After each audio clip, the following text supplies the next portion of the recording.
बच्चों, आज मैं आपके सामने फिर एक बार आपको इस ऑनलाइन वीडियो में स्वागत करती हूँ।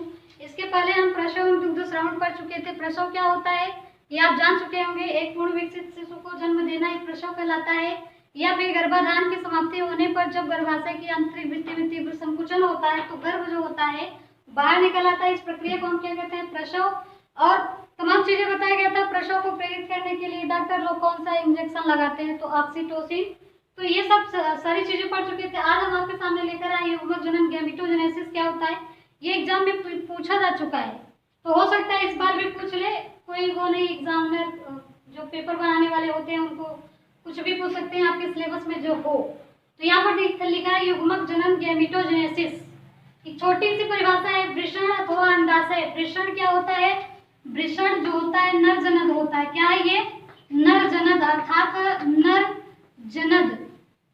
नर में जो ऐसी ग्रंथियां जिसमें शुक्राणु का क्या होता है, निर्माण होता है, शुक्राणुओं का निर्माण होता है, उसको हम कहते हैं नर जनद। इसी तरीके से मादा में अंडाशय प्रमुख मादा जनद होता है।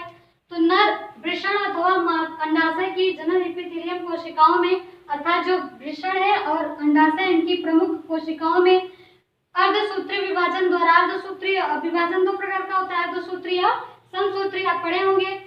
अर्धसूत्रीय विभाजन उन्हें कहते हैं जिसमें एक से दो कोशिकाएं या दो से चार ऐसी इस तरीके से बनती हैं, तो उसे वृषण अथवा अंडाशय की जनन एपिथेलियम कोशिकाओं में अर्धसूत्रीय विभाजन द्वारा, कहने का मतलब उनकी कोशिकाओं के विभाजन द्वारा युग्मक निर्माण की क्रिया को हम युग्मक किसे कहते हैं, अंडाणु और शुक्राणु को क्या कहा जाता है, युग्मक कहा जाता है।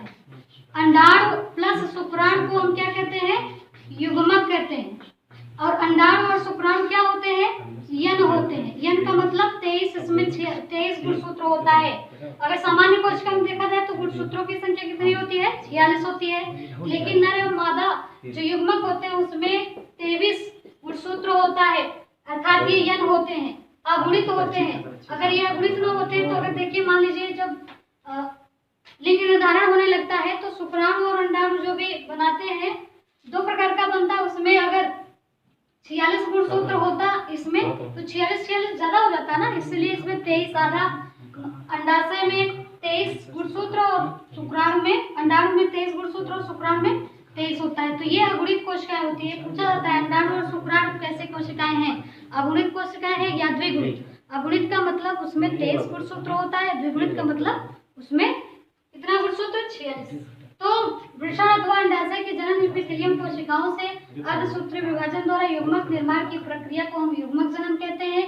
नर में इस प्रक्रिया को क्या कहा जाता है, शुक्र जनन कहा जाता है, और मादा में इस प्रक्रिया को हम अंड जनन कहते हैं। अगर हम अंड जनन किसे कहते हैं, पहली बात तो सब युग्मक जनन किसे कहते हैं, युग्मक निर्माण की प्रक्रिया को युग्मक जनन कहते हैं। अर्थात वृषण अथवा अंडाशय की जनन एपिथेलियम कोशिकाओं से अर्धसूत्रीय विभाजन द्वारा युग्मक बनने की प्रक्रिया को, युग्मक क्या होता है, अंडाणु और शुक्राणु बनने की क्रिया को हम क्या कहते हैं, युग्मक जनन कहते हैं। और शुक्र जनन किसे कहते हैं, यानी पुरुषों में शुक्राणु निर्माण की प्रक्रिया को हम क्या कहते हैं, शुक्र जनन कहते हैं। पुरुषों में अर्थात नर में शुक्राणु निर्माण की प्रक्रिया को शुक्र जनन कहा जाता है। अगर अंड जनन किसे कहते हैं, महिलाओं में अंडाणु निर्माण की प्रक्रिया को अंड जनन कहते हैं। तो ये था युग्मक जनन। युग्मक जनन में दो होता है, अंड जनन और शुक्र जनन। शुक्र जनन क्या होता है, जब शुक्राणुओं का निर्माण हो तो उसे हम शुक्र जनन कहते हैं, जब अंडाणुओं का निर्माण हो तो उसे हम अंड जनन कहते हैं। तो इतना याद रखिएगा। तो यहाँ पर इतना हो गया। अब आगे नेक्स्ट वीडियो में हम आपको बताएंगे शुक्र जनन